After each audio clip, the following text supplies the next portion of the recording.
Pemirsa, kita memasuki kabar nang penambayan. Majelis Pemberdayaan Masyarakat Muhammadiyah Provinsi Kalimantan Selatan menggelar pelatihan dasar pijat tradisional refleksi Wantotok pengobatan bagi disabilitas tunanetra se-Banjarmasin di Aula Kampus 1 Universitas Muhammadiyah Banjarmasin, Jalan S. Parman, Gang Purnama, Banjarmasin Tengah, Paisukan Minggu 14 November 2021. Majelis Pemberdayaan Masyarakat Muhammadiyah Provinsi Kalimantan Selatan menggelar pelatihan dasar pijat tradisional refleksi Wantotok pengobatan bagi disabilitas tunanetra se-Banjarmasin di Aula Kampus 1 Universitas Muhammadiyah Banjarmasin, Jalan S. Parman, Gang Purnama, Banjarmasin Tengah, Paisukan Minggu 14 November 2021. Pelatihan pijat dalam rangkaian peringatan Milad Muhammadiyah ke-109 ini diikuti sebanyak 30 peserta, yaitu 20 lelakian dan 10 babinian. Ini dibuka Ketua DPW Muhammadiyah Kalimantan Selatan Dr. Andes Tajudin Nur SHMH. Sedangkan Alwi Sahlan sebagai narasumber sekaligus memberikan pelatihan totok pengobatan, Wan Musadik Hairudin sebagai instruktur pijat dasar, Wan pijat refleksi. Pengobatan bagi disabilitas tunanetra Banjarmasin dinyatakan dibuka dengan ucapan Bismillahirrahmanirrahim.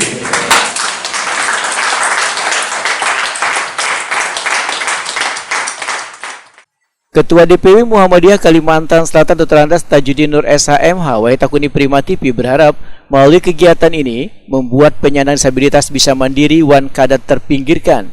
Jika tetap dibiarkan tanpa memiliki keahlian di bidang apapun, maka ujar Tajudin Nur, mereka nantinya kada memiliki daya wan hidupnya kada terangkat di tengah warga. Maka oleh karena itu kami dari pimpinan Muhammadiyah melalui Majelis Pemberdayaan Masyarakat untuk menyantuni mereka dan mengangkat mereka, didampingi agar mereka dapat berdaya sehingga mereka dapat mandiri dalam kehidupan. Kegiatan ini terus rutin dilaksanakan kegiatan oleh Muhammadiyah. Ya rutin tapi berbagai bentuk.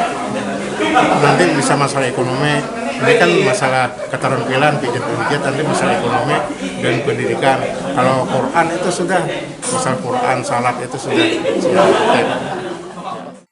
Ketua Majelis Pemberdayaan Masyarakat Pengurus Wilayah Muhammadiyah Kalimantan Selatan Hesli Junianto SHMH menyatakan mereka yang diberikan pelatihan dasar pijat tradisional refleksi Wantotok pengobatan ini adalah bubuhan tunanetra yang tergabung di Persatuan Tunanetra atau Pertuni Banjarmasin. Hesli Junianto menegaskan pelatihan ini sesuai dengan program Pertuni supaya anggota memiliki keterampilan sehingga kada berkeliaran di jalan-jalan.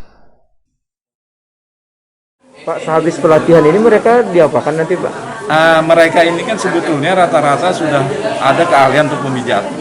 Jadi kita menambahkan pengetahuan lagi, terutama ada totok pengobatan, bagaimana cara totok pengobatan yang benar itu bagaimana, kemudian pijat refleksi itu bagaimana. Ternyata pijat ini macam-macam bentuknya begitu. Ada yang gaya Jepang, ada yang gaya Thailand gitu. Dan mereka harus kita informasikan dari awal tuh apa yang harus kita pegang untuk dipijat gitu. Tapi mereka setelah ini boleh buka di tempat boleh.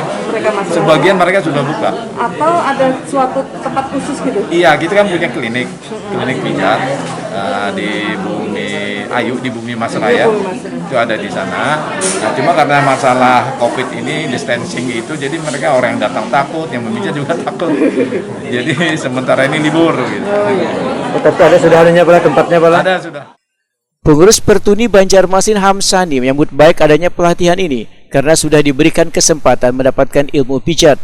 Menurut Hamsani, setelah 2 tahun pandemi COVID-19 ini pasien yang minta pijat sangatlah sedikit sehingga kebutuhan hidup sehari-hari terkadang masih mendapatkan bantuan dari Majelis Pemberdayaan Masyarakat Muhammadiyah Provinsi Kalimantan Selatan. Berikan kami kesempatan untuk menambah ilmu pijat karena kami rata-rata kawan-kawan ini kan dari Pertuni semuanya kan kerjanya mijet, Pak. Jadi dengan ilmu yang seperti ini sungguh sangat kami harapkan begitu. Selama ini kayak Bapak bagian kekawanan tunanetra ini, Pak, apalagi masa pandemi ini pijat-memijat pinanya ramai aja atau sepi lalu? Selama 2 tahun memang kawan-kawan dari Pertuni ini sangat kesulitan karena pasiennya sangat sedikit dan alhamdulillah kami selama ini selalu diberikan oleh bapak-bapak dari MPM ini yang membantu kami. Apa namanya, untuk kayak kadang-kadang kita dibagi sembako apa gitu.